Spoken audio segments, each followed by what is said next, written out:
Hello, everyone, and welcome to another edition of D&D. I am, of course, one of your hosts, Damian Abraham, and your other host is the great... Hi, my name is Danko Jones, your co-host. Sorry, I didn't mean to. I was like, we should have practiced this. As soon as I started, I took the lead, and I'm always like, because it's a co-host thing, I'm always like insecure about taking the lead on this stuff.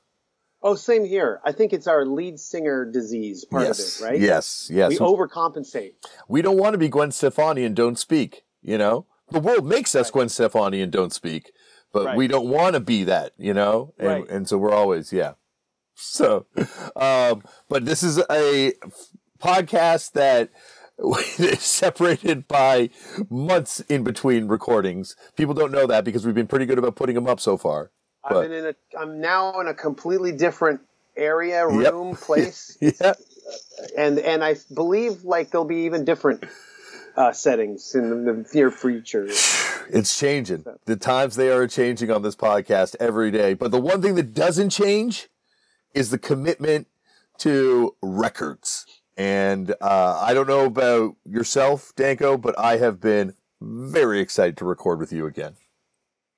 My commitment to records has changed as well, but not to the records that I bring to this show. Yes. Still an avid collector of these kinds of records.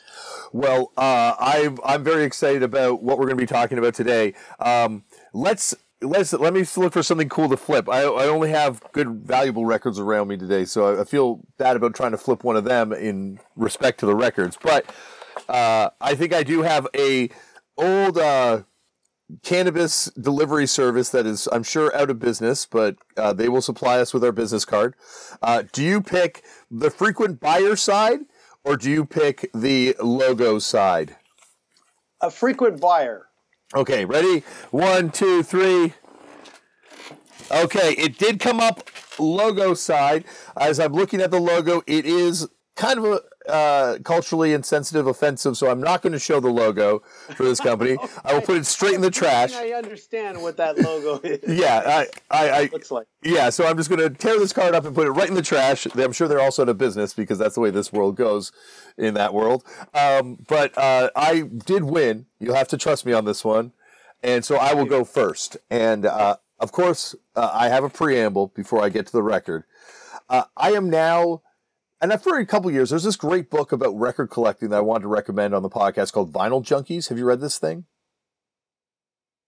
It came out years ago. Seems familiar, but no. It's a great kind of like short read, just interviewing record collectors. And it's like more about the obsessive world of record collecting. And this is a vinyl resurgence, record store day kind of world. So it's a fantastic read, and I think something you'd really enjoy reading. And of course, punk goes into it, but like all types of records and about like what drives people to collect records. I would say that book and also the Incredibly Strange Musics Volume 1 and 2, which Research put out. Those are kind of the Bibles for this thing.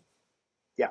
But in this book, Vinyl Junkies, they talk about one section is a guy who buys Jimi Hendrix's records, like personal records from Jimi Hendrix. That kind of thing. Yeah. Exactly.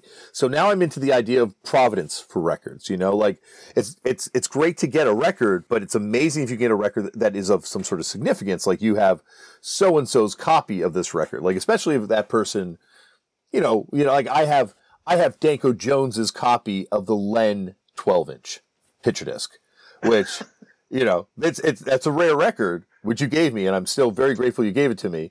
We alluded to this on the first episode. That's why I'm paying it off by saying what record it was now. I think Brendan Cannon gave me that copy. Wow. That is amazing. Yeah. Look at the provenance of that. He's on the record, too. He was a Lenner. He was, but he wasn't on the record. He wasn't in the band when the record was released, though, but he is on one song. He's on Steal My Sunshine.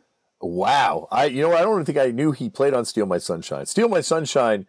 We could do a whole episode just about that song. The Vice sticker in the video. He's on the front of the I think Mark Costanza goes, "Hey, champ," and Brendan goes, "Hey, Mark." Oh, that's right at the top of the song. Yeah. They do that little talking bit before the song drops. Oh, that's awesome. That is amazing. Okay, see, that's why I love doing this show with you. I learn I learn every Sorry, single time. I cut you off. No, you didn't. You blew my mind with an amazing fact as I'm talking about the fact that you owned a Len record. Not to mock you, because I think that record is incredible, and I think it's incredible. History of Len is fantastic to get into, and they actually, talking to Sarush from Vice, he told me all about them. That they put a flexi in one of the issues of Vice with the Biz Markie song off that record. That's vaguely familiar. A very rare Canadian flexi, too.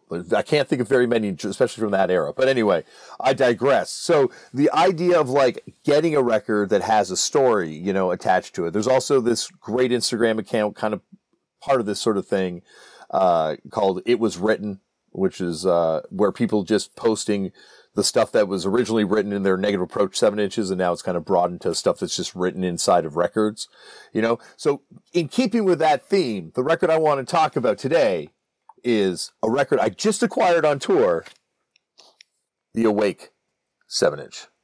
Right. So now, you have brought this up to me recently. Yes, so this won't be as much a surprise to you, but I really want to break down why this record is significant. And I got some more details about this because I've been sending photos to people that are some way connected to this record, and so I've got a lot of details. So Awake was a band from Connecticut, a hardcore band. We got to keep with the theme on this show when the records I'm putting up as punk and hardcore records. A great band. But not something we'd want to talk about on the show. What is significant about this particular edition of this record is there were 150 copies that were distributed by Victory Records, and these copies are numbered. I've never seen one of these copies up until now. So the 7-inch sleeves, same as normal sleeve, right? Great actual layout. Standard hardcore shots. Standard, very, very standard. Here's a collage. The required collage, yeah. Did you guys ever do one of these collages on your records? I think we might have. Yeah, because this is like the great uniter in graphic design between metal, hard rock, and punk is the photo montage. You got to do one. That would be amazing. Yeah. You guys got to do one. You can have so many good photos in there. So many amazing photos in there. Okay, I'm coming on board as doing graphic design for the next record. Okay, yeah, you should. So this copy is one of the ones, though, distributed by Victory Records. This was originally put out on Skeen Records. Don't worry, this all comes up in a second on the actual why this record is being talked about. Skeen Records was a record label out of Minnesota. Minneapolis. They put out Green Day's rarest third 7-inch on a Sweet Children EP. A great record. They also put out Trenchmouth, Fred Armisen's band, that Fred Armisen played drums in, put out a bunch of their records. They put out some Crib Shrine featuring Aaron Conopus of Conopus Zine, and they put out like a lot of really kind of significant, cool records. This copy, though, is the one distributed by Victory Records. And I know that because when I bought this, and this is why you always look in the dollar bin. Like people go, and I'm guilty of this too. You go to a record store, you look at the high ticket records first. You're like, why would I waste my time in the dollar bin? It's probably all picked over. This is why. So inside this copy, I got this at Music Exchange in Portland, by the way. Shout out to their dollar bin. And it's a letter from Tony Victory to the person that ordered this, kind of explaining this is one of the 150 copies. Also, I won't read the whole letter because there's a lot of stuff that's boring. But anyway, Dan, here's your Awake 7-inch. Skeen Records finally sent me the covers. They really dicked me over. I totally regret helping these fools out. This whole thing only makes Victory look bad.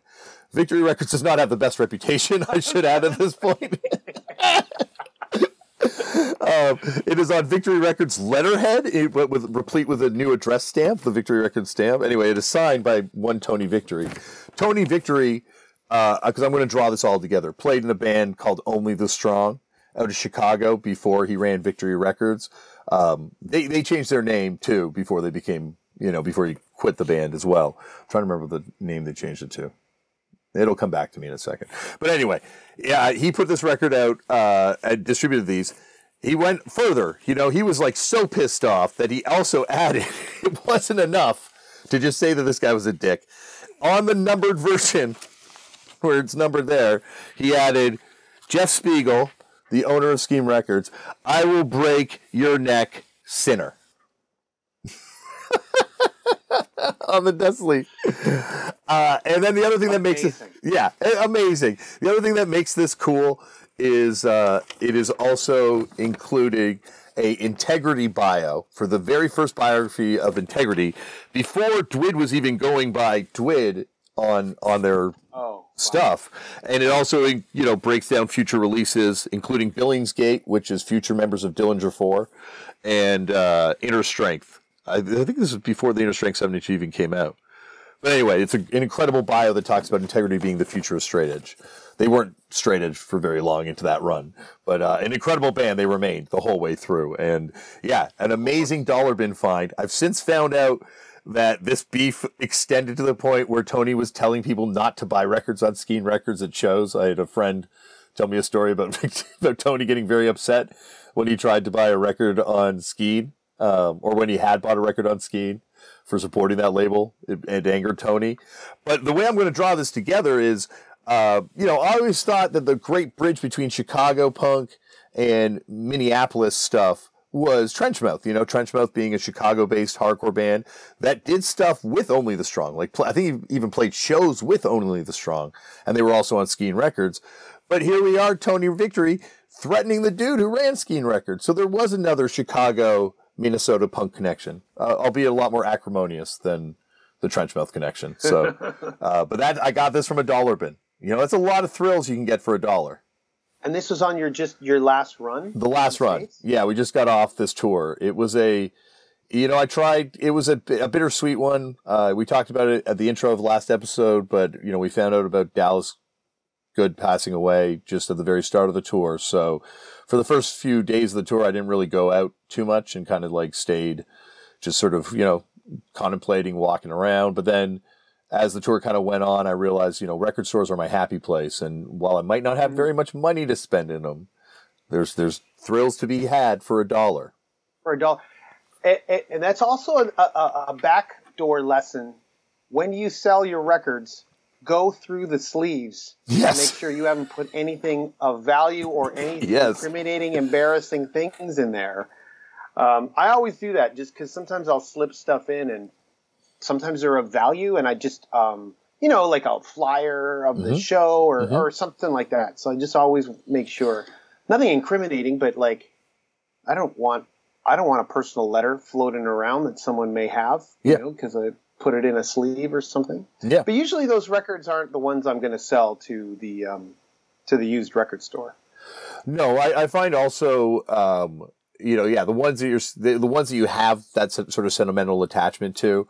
I tend to go through them. I also, though, have started pulling a lot of the stuff like that from my records and putting them in a separate binder just so I can kind of go through that stuff, And I always know which record they belong to because it's always like, oh, yeah, it's from this record. But that way, when I'm flipping through, I'm like, oh, shit, yeah, that weird letter from so-and-so that I found in the copy of that record. I got a cool one in the United Mutation 7-inch. A great band, a Discord split release, but a DSI Records band. Fantastic band. Where the guy in the band wrote a whole letter to someone that ordered the 7-inch about the Teenage Mutant Ninja Turtles comic that he had just read, the Underground comic that had just come out. Oh, wow. That's pretty cool. Yeah, it's awesome to kind of play stuff historically. I mean, I think you're going to find more of those kinds of personal letters in punk and hardcore releases because there's just such a personal connection between seller and buyer, whereas just your regular rock, even on an independent label, they're just sending it away. One of the best, sending it out, mailing it out. Well, one of the best finds ever is George Pettit, a mutual friend of ours from Alexis on Fire, a fellow record aficionado, was at Amoeba and found a copy of, I forget which Billy Bragg record, but it had a letter from Billy Bragg to the guy from the band.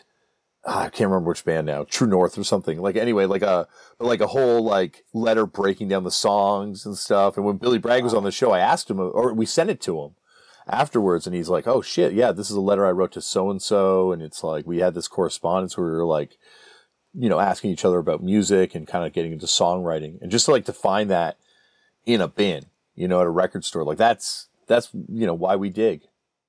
You can't get that on Discogs. What a dick that he just sold the record of his friend that he was corresponding with. Yeah.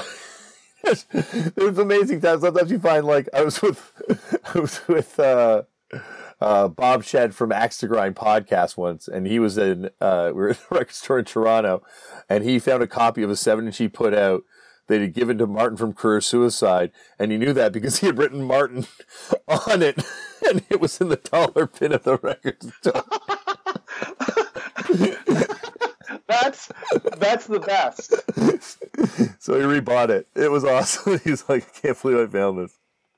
Well, every time like I'm in a record store and I see like a copy of our CD or any of our albums, the thought just passes me. Who is the dick who sold this?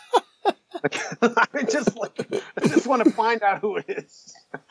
So yeah, as much as I'm like, oh great, someone might buy it and get into our band, that's not what goes through my head.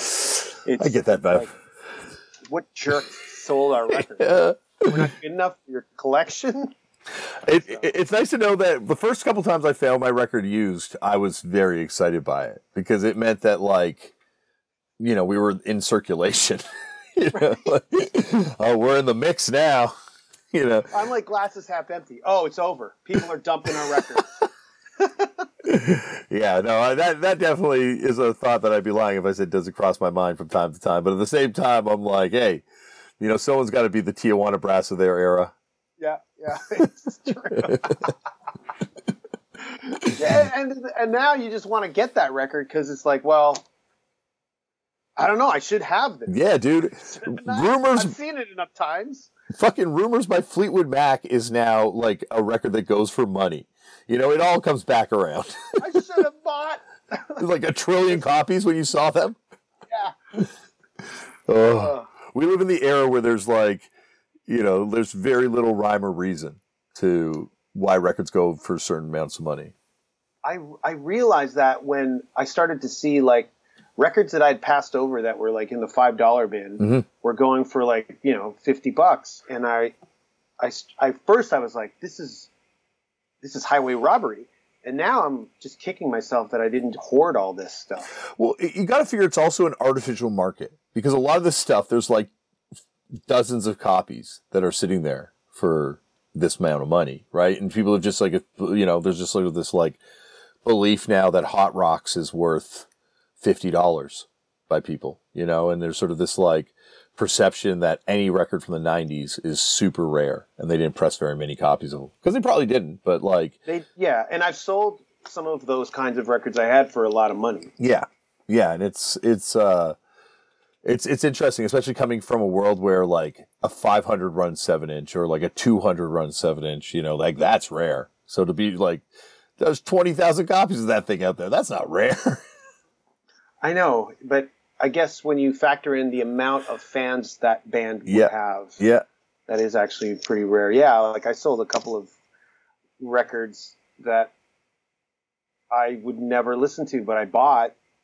I don't even know why I bought them, but I'm glad I did. I was trying to be a completist, and I just was like, I'm never buying any of these albums, so I got rid of them. Yeah. And now, like you were saying, I sell the records that have I have no personal connection to. And I only keep records that there's a story behind it now.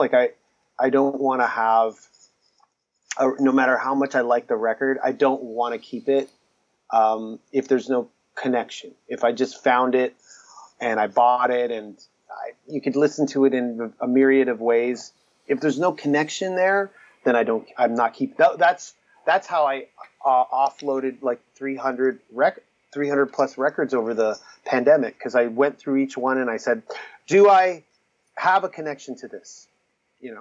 So, yes or no. I got to do that, but I just know that all the ones that I should sell are going to be the ones that I have the connection to, and all the ones that are stuff that's still a dollar bin is all the stuff that I will be, fuck, I can get rid of this. Yeah. It's hard, but even the connection would be, this thing I've had this for 15, 20 years. I mean, this has seen me through all these places and things. I'll keep it. I'll do that. But yeah. I got a lot of dollar bin thrills from these various tours that I have to file away as I flip through the box of dollar bin stuff. Hey, more fodder for the show, I say. Future fodder for the show. When we eventually get to 30,000 episodes, I'll be happy I have all these records. Exactly. I mean, I have a great... There's one time I was listening to college radio in the 90s, early 90s, or whenever this album came out, and I never heard the name of the band. And I was like, okay, what's the name? And they never said, this song is amazing. I was at Vortex Records going through what you do, the 7 inches, and I just saw this thing. And listen, I didn't know the band at the time. I didn't know what it was, but something compelled me to buy it. And it was the first Quicksand 7-inch. Whoa. And I brought it home, and I go, this is the song that I wanted to know the name of.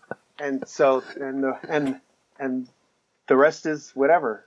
Yeah. Have you ever hung out with Walter from Quicksand? I interviewed him. Did you know? No. I interviewed Walter, and of course he would never remember, but it was with, oh my God, I forgot, Nomi and, oh God. And it was for a video zine that I wanted to put out. Do you have this tape? Yeah, I think so. Oh, dude. I know. Oh, we got to get this. High 8 camera or something I borrowed from film school when I was going there. And we interviewed him at the Spectrum.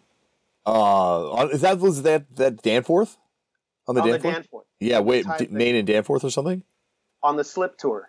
Oh, dude, that's fucking awesome. I don't know where it is. I got to find the tape.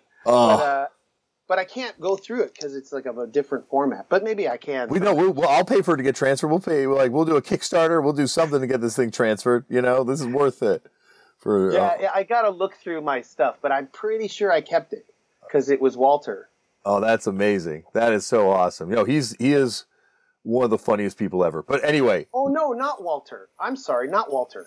The guy from Gorilla Biscuits on guitar. Walter. Who was on guitar? Walter, and then he was singing and guitar in Quicksand. Yeah, not Walter, the guitar player in Quicksand. So there's Sergio, Walter from Youth of Today. And Gorilla Biscuits. And Gorilla Biscuits, but then the guitar player was in Gorilla Biscuits too. He's not in the band anymore, but he was on Slip. Oh. And he was on the 7-inch. I got to look that up now. I'm trying to remember the lineups. Because I know the 3-piece lineup, obviously, and people are screaming at the YouTube right now. I know. It's driving. I'm so embarrassed. Well, it's not a Quicksand episode, I think we'd be forgiven. Oh God. Oh, Tom Capone. Tom Capone. But he wasn't in Youth of Today. He was in Crippled Walter Youth. was in Youth of Today, but Tom was in Gorilla Biscuits. Oh, that's wild. And he was also in Beyond and everything, too. Like, that's fucking amazing. Yeah. Sorry, when you said Walter, I thought I had a picture of Tom in my head. Walter's a good hang, though. You got to get together with Walter sometime, too. I have never hung with Walter, and I totally want to. Oh, I will hook that up. He's been on Turn Out a Punk like the most, I think. No, not anymore. But he was for the longest time the most frequent guest type thing. Oh my God! Well, Walter, last Quicksand album. Oh my God!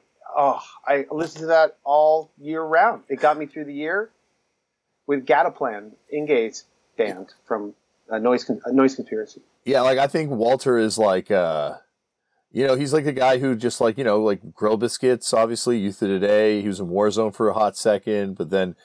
Have you ever heard of the Moondog stuff he did between Quicksand and Gorilla Biscuits? Like the bridge band? Oh, no. It's awesome. It's awesome. There's an unreleased LP that he has dangled over people's heads for years, and it has never come out. And then World's Fast. He's in so many great bands. But anyway, we got to move on to your record because... my record. Yeah. All right. Okay. So, of course, sticking with our separate themes. Yes. Yeah. The shows that we've carved out. My record comes with a package of 3. Okay. So there's 2 other records in it. And our first episode, I had, accompanying records to it.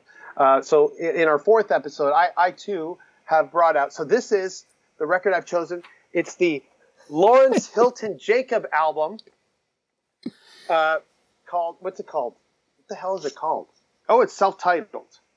So this is, Lawrence Hilton Jacob was Boom Boom Washington from Welcome Back, Cotter. Oh, yeah. So in the height, because the show was so popular at the time, it was the launch pad for John Travolta. Yeah. And it was so popular that they gave these guys record deals if they want, because it's on ABC Records. Oh, that's wild. ABC Records. So it's a disco record because it came out in the height of the disco craze. And the reason why this record comes with two other accompanying records is because I do have a John Travolta album. And I had another one, but I lost it. So I had there was a time when I had two Travolta records. And then the third one is the Gabe Kaplan comedy record, Who is Mr. Cotter? And this is a re-release when the show was very popular. So they put, the show. But the original cover does not have anything to do with Welcome Back, Cotter. But in his comedy, stand-up comedy routine, he talks about all these characters that eventually became the show. Oh. Yeah. So it's like the prequel. Or, it's like the Zero issue, I guess. Yeah, so all these guys are called, these four guys are called the Sweat Hogs. Yeah. They're kind of like a gang, an inner city, like a New York inner city gang that Mr. Cotter was an original Sweat Hog. And so these guys are the next generation of Sweat Hogs. And they said stuff like, up your nose with a rubber hose, which was like too risky for prime time. They were pushing the envelope, and my parents didn't let me watch Welcome Back, Cotter. Really? Because I think they thought it was celebrating juvenile delinquency. Yeah. Because kids were they were unruly, they were disrespectful, they talked out of turn. And then I eventually watched it later in reruns, and I became a huge fan. Well, and I named our first band. We named our first band after one of the characters, Arnold Horseshack. So my first band was called Horseshack. And Horseshack ended up playing with, I'm trying to see if I can bring it over to punk rock. Well, we played with Wool. Yeah. Stahl. Yep. Featuring, and also members of Brotherhood, right? Because wasn't Greg Anderson in that too? I don't. For a time? The Stahl brothers were in Wool, but I don't know who else was in there. Okay. I think Greg Anderson was on some recording by him. He at least put out the reissue on Southern Lord. So, yeah, we got a Brotherhood connection too. And, we can do so much stuff with that. When are you going to do the podcast about this show? When are you going to do the Sweat Hogs podcast and go through every episode? Oh, right. I should. We'll do. Yeah, when I get the podcast up and running. Yeah, I'll do something. But also, I would say this is actually one of the records that kicked off my hobby of collecting kitschy records. So this record was bought on that historic record store journey to Peter Dunn's Vinyl Museum with Matt Galloway.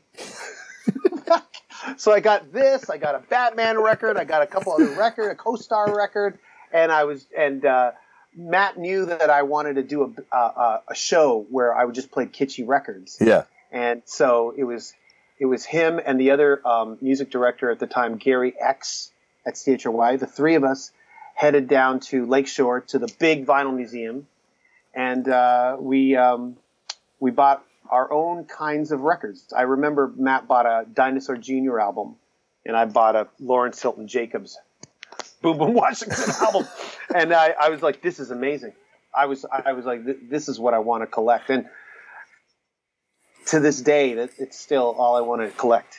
So that's this record has you can tell it's a promo copy too. So it has a little bit of a history to that purchase.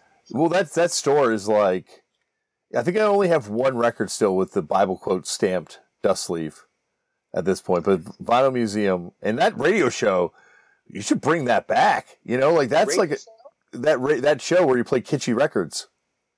Oh, the Great Big Backward Show. That would be amazing now. Like, I would listen. People would love that, to hear that. Like, would love to do that. You know, there's so many cool records that would be fun to play on something like that. Like, I was thinking Dr. Demento.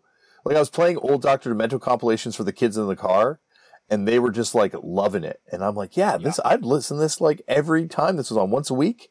Be amazing. Yeah, it was on Chum FM on Sundays. Dr. Demento was on Chum FM.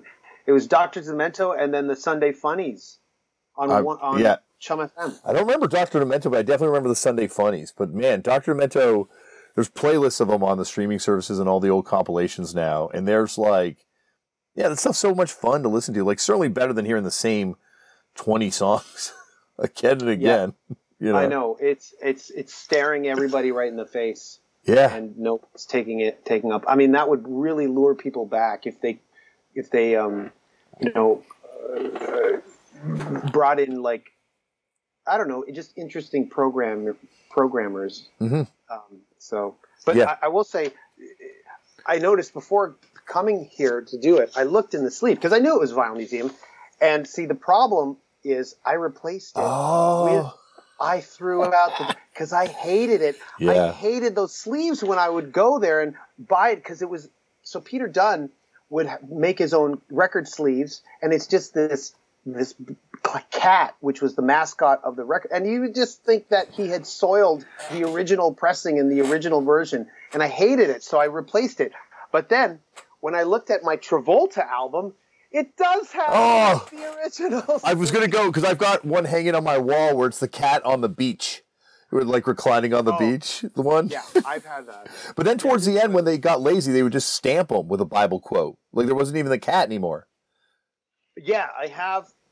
I'm sure the stamp is on the actual record. See, sometimes he would stamp the record itself, and that pissed me off. But now, I kind of wish... I'm glad I have these, you know. Yeah. Because it's such a...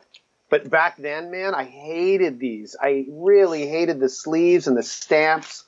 But now I love them. Oh, definitely. Like, I think that's come with time, like peeling the stickers off my front sleeve, that now I'm like, man, I wish I had that old price sticker on there. Like, I think people in this era of, like, obsessing over the mint condition of something, I don't really want the mint condition. Like, I'm happy to get a mint version of a record, but I kind of love when there's, like, a little history to the sleeve. And you can kind of feel that. Yeah, same with me. I don't mind a mint condition. Like, I have a mint Volume 4 Black Sabbath. Like, you would swear it was just a repressing from last year. Yeah, yeah. But it's original pressing, and it's whoever did it made a cassette copy of the album and never... And filed it away. Yeah. I was lucky enough to kind of stumble onto a collection in Edmonton one time that came in of, still to this day, the craziest collection I've ever seen in one place for sale. Going back to the 60s, right into the 80s of obscure stuff, and the same sort of thing. Like, this person obviously bought this, taped it, and then filed it away, and was like, never going to look at this record again. And, like there's appeal of that to finding those records, but there's also, like, the record that has that stamp, or the record that has a death threat written on it, where you're like, God damn, this is why I buy these records. Yeah, I love that. Yeah, that's the only thing that's going to make me keep records now. So yeah, and just feeling that, that's why I can't get into the big thing, the hot thing this week on Instagram, if you're a record collector over 40, is posting a picture of your Discord box set, and have you not seen this yet? No. Okay, so there was this Discord exact replica reissue box set that came out where they put out all the first 6, 7 inches, plus a bonus 7-inch in there. And, like, people went up crazy for this thing when it went up for pre-order. And, and now maybe it's a little bit of buyer's not remorse that I didn't buy this thing, but I'm looking at this thing and also being like, yeah, it doesn't have the same thrill to me as, like, touching the original artifact would. Like, I'm happy to have all these things on compilation LPs, and rather than having the exact replica of it, because I'm not really a replica person. If I want an original, I want to know that it came from this time and have that energy to it. Then there's the danger that the replica eventually will have value. Oh, so you gotta get it. Yeah, kind of thing. yeah. Pokemon World, is where it's like you got to collect them all, get them all. You can't have one version of this thing, and I'm guilty. I got, oh my god, I got, like records beside me. I have like 8 copies of this one record beside me. Like just so much ridiculous shit where it's just like, you get kind of caught up in the fever of it. But it's like you're saying, it's really that one that you have that personal attachment to is the only thing you really need. Like you don't really need like this. You're never going to fill that void. All the colors of record. Exactly. That's what made me snap out of it. Yeah. I was like, this will never end. It never ends, and it's I don't know, and I guess it's like it's kind of like the way music people have shifted in the way they sell music. Like you don't try and get as big an audience, you try and get an audience and just milk it. No, it's not just music. Like everything kind of works this way now. You just try and get your captured audience for something, and then just milk it. Yeah. Till the cow cannot give milk anymore. And then, that's just the way it seems to be for everything, every type of fandom, even software, like the software that I'm recording this on, I'm on a yearly subscription with this thing. I'll never own it. Yeah. But yeah, exactly. Yeah, so, it's terrible. I hate that. That's why the dollar bin is so rewarding because it's always there and they're always $1. Well, not even, they're now about $3 most of the time, but that's still fine. I was talking to who we both know, Derek Emerson, yesterday, and he was surprised that I didn't know record stores in Toronto because I was saying, well, where's that and what's this? And he goes, what are you talking about? You do this podcast with Damian where you talk about records and you don't know where all these records. Well, I said all I do is I go to these record shows 1 or 2 hours out of the city. And I was doing that before the pandemic. That's how I buy records now. Yeah. And I scour the $5 bins for those crazy, wild, oddball records. So I do that too. Yeah. And it's just like, that was the thing for me. For a while, it was a compulsion. Like I had to hit every single record store every single day because I didn't know what I was going to miss. And like, I'd get panics about like the fact that like, shit, something's going to hit the floor and I'm not going to be there to see it, and then it's going to be...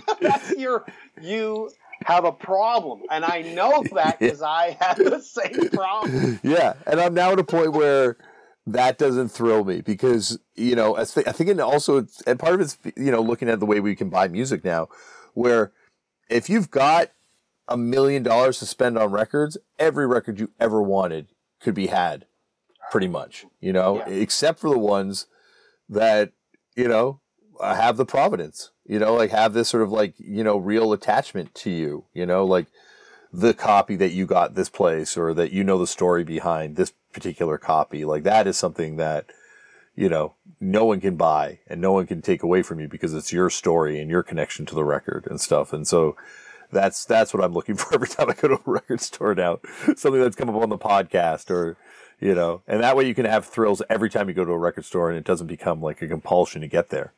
Yeah, like I need to buy the new whatever. The thing with these kinds of records that I'm showcasing on the podcast here, like Lawrence Hilton Jacobs' solo album, even though it doesn't have like a letter from the head of ABC telling Lawrence congratulations on the show, it's so weird and rare that just that itself is enough for me to go, wow, this is of value to me. Well, the value I extract is the pop I get when I show somebody. And you also have that personal story to it, right? Like you have that story about going to get it with Matt Galloway, which is that personal provenance, which, yeah, like there's copies of my records where I know exactly how I acquired it, and I remember, the digging in the basement of this record store through 1,000 7-inches to find that one that, I was looking for. Literally, these are memories, and to have those records, like, yeah, those are the ones like you were talking about. Those are the ones you want to hold on to. Yeah. Yeah. So, and I will be showcasing more. Yeah. Well, I've got a lot more to get to too. This is always a big thrill getting to do this. And anytime we get to do this, buddy, I have a good time. So hopefully we'll be recording and putting these out every 2 weeks. I think we kind of figured is a good kind of pace. I think so. I mean, that could go on for years. That makes it this podcast go for years. Yeah. And the most exciting part about doing this podcast with you is when I go, okay, what am I going to pick? Yeah. Yeah, that's the best part because it's always like there's just literally endless possibilities. That's the other thing is like we've been digging for so long that we don't necessarily even need to find new material. Like, I found this record on the most recent tour, but otherwise I could have agonized over what to pick. Oh yeah. I mean, that's the fun. I think that's the most fun part for me. Yeah. The Lawrence Hilton I was going to lead the whole podcast with. This is how much I love this album. And listen, can I just say these two albums by the Sweat Hogs are just not the best. They're not. I gave them both a listen leading up to this episode just to make sure and tortured everyone in the house with it. Just tortured. Like, I mean, it's unbelievably bad. I'm sorry that it's so bad. I don't know about Lawrence, but I would certainly be interested to hear what kind of record Travolta puts out in recent days. Because have you seen Tony Waste's photos of him hanging out with Travolta? No, but Travolta was hanging out with Linda Ramone. Yeah, and I guess Linda Ramone and Tony from Municipal Waste. So Tony from Municipal Waste, yeah, hanging out. Tony posted a photo, and it's him, Travolta hugging him behind on the front of a boat doing the Titanic thing. What? How does that happen? Tony, I don't want to give Tony's story away, but Tony's become friends with him. Apparently, like I don't know how it happened, but they're buddies. That's wild. It's wild. It is to me the most mind blowing out of any celebrity.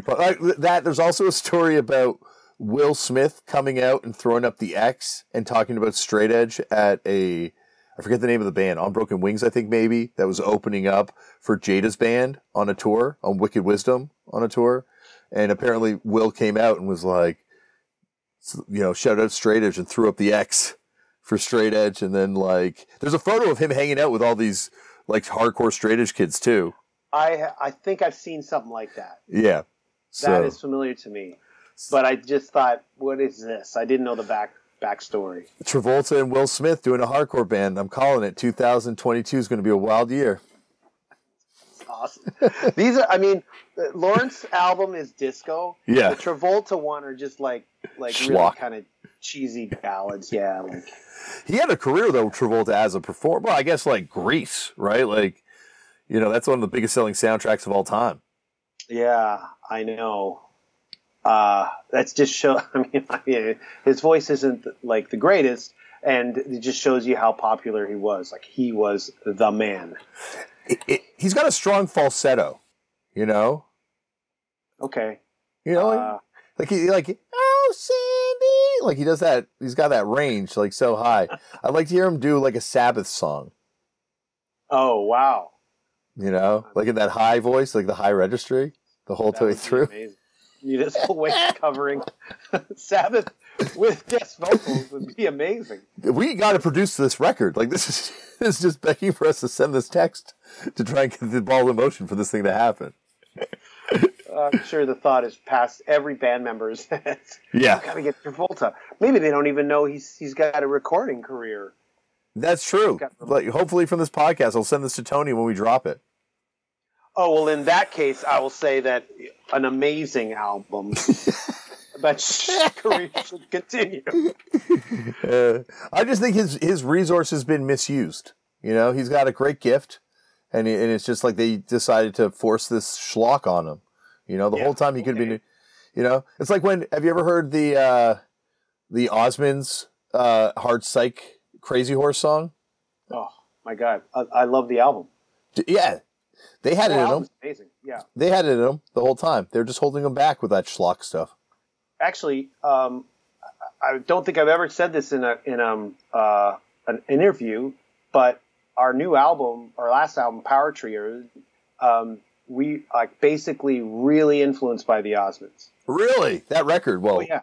Yeah. There's one song in particular on the album which was inspired by, but there was other songs that didn't make the cut where it was like, okay, how do we make this Osmond song into one of our songs? But it didn't make the cut. But it was like, oh man, there's not just Crazy Horses by the Osmonds, but there's a couple of other like rock records. But basically the Osmonds are the greatest rock band that never was. They ruined it because they were Mormons. And people thought Crazy Horse, they were talking about heroin, and there was all this kind of, misunderstanding, and I guess they got spooked. But the Osmonds are incredible musicians. Like a hard rock, when they do a hard rock song, I can go on and on about it because there's Osmond songs that I'm just kind of like going, does anyone hear what I'm hearing? This is amazing. These guys are amazing. Like I've even like trolled them. Like I wanted to like say, like I've even said, like you guys are the greatest rock band that never was. Anyway, sorry. I met Donnie one time filling the vending machine at the theater when he was doing the Amazing Technicolor Dreamcoats. I used to fill the vending machine there. And he was super nice, but it was I wish I had this show then, so I would have known, about the Osmonds stuff being so great as a rock band, so I could have dropped that on him. I didn't know it, but he was super nice. Donnie is the weakest. Yeah, he's the weak link. He's the weak link. His older brothers are like, I can't remember his name, but the drummer of the Osmonds, the brother who plays the drums, he sings Crazy Horses.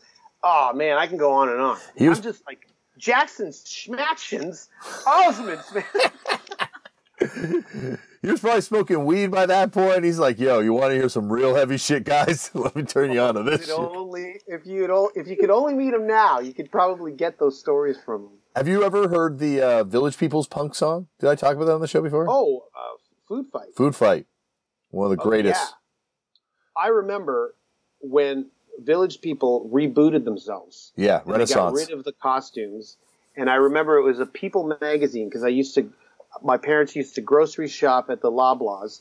And I would just I was so bored. I would just look through all the magazines, Cracked and Mad and People. And that's the first time I saw the new Village People in the People magazine. And I loved it, but it was a flop.